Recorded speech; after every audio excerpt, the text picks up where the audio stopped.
we are in the process of building the largest landfill gas to LNG plant that's ever been built in the world. And we're doing it just right outside of Oakland at our Altamont landfill. We expect that plant to be up and running this summer. We expect it to generate about 13,000 gallons of LNG a day. And what a neat story. As our trash trucks go out on the route, pick up what people are not going to recycle, and we take that up to our landfill, the trucks can then refuel and then head back out on their route. What a great story. Another project that we have that we're working on is actually to convert landfill gas to diesel. We've got a very small prototype that's underway, and we then have expectations of then commercializing that, making it a larger plant, developing a larger plant that can then produce diesel fuel for our trucks that run on diesel. So we're really excited about the possibility of what we can continue to do with our landfill gas. Engineered fuel is another area that we're very excited about. We've got a project where we're actually pulling out of the construction and demolition waste stream, we're pulling wood waste and plastics out of that waste stream and creating fuel pellets, engineered fuel pellets, that can then be used in a variety of energy sources for a variety of applications. Wind and solar, you know, when you own landfills, you have a lot of land, and we have a lot of land. For a number of years, we've had some wind farms. Certainly, for some examples, we have some wind farms at some of our landfills in California and Oregon. They make a lot of sense. And we've just recently started a project in Pennsylvania.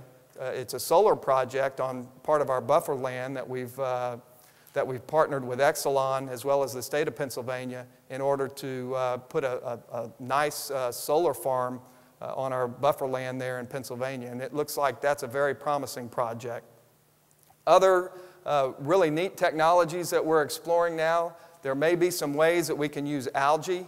We're working on a project now that would not only perhaps help carbon sequestration using algae, but also another way to create some additional energy.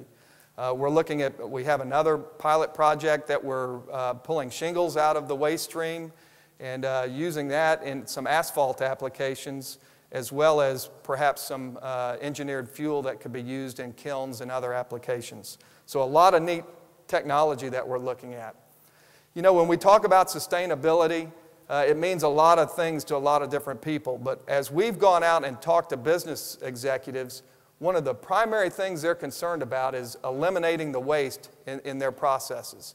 We're very proud that we handle about 8 million tons of recyclables a year. Our goal is to double that, more than double that. You heard on the video that actually we recycle enough paper to actually displace 41 million trees a year. That is a lot of paper, and that's a lot of trees that we're keeping from having to be turned into paper through our recycling efforts.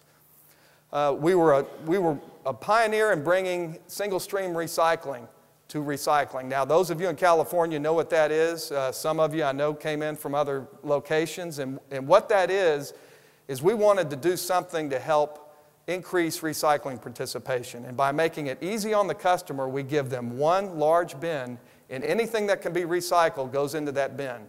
Because before that, what we found is people got confused. You know, what do I put in this tub? What do I put in this one?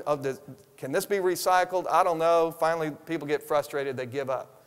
So we say, put it all in one. We'll figure that out for you.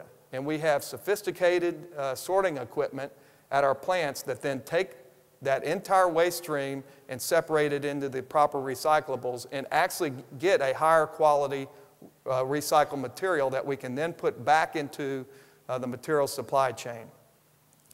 Another thing that we've done is we've partnered with Sony and LG Electronics to help them create a national electronics recycling program because they want to take back all of their products and get them back into new products that they can then sell on to consumers.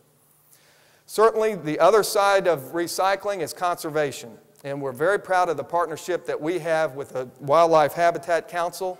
That's a nonprofit organization that was formed in 1988 that helps large landowners and companies actually develop wildlife habitat, preserve wildlife habitat for endangered species, and we've partnered with them. They've been very helpful to us.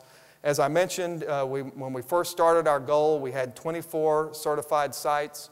We're now at 49 sites covering 19,000 acres, and our goal is to take that to 100 sites covering at least 25,000 acres. We think that's important, and I think that also demonstrates that we want to do things that help improve the environment that go beyond just impacting the bottom line. Here's another example of something we do. I just wanted to throw this in.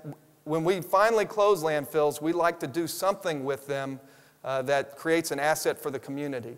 This is one of our landfills that we turned into a golf course that is being used by the nearby residents, and it's a beautiful location. Hard to believe that was at one time a landfill. And finally, our people are our best asset. It's something that I'm very proud of what our team has accomplished together. We're trying to create an environment that is actually considered a best place to work. We want a place that people want to come and help improve the environment and help us leave the world and the environment in a better place and certainly preserve the resources that are out there for our children and our children's children. I know we've got a lot of challenges ahead of us, but I think our team is up to those challenges, and I'm real excited about what the future can hold for us.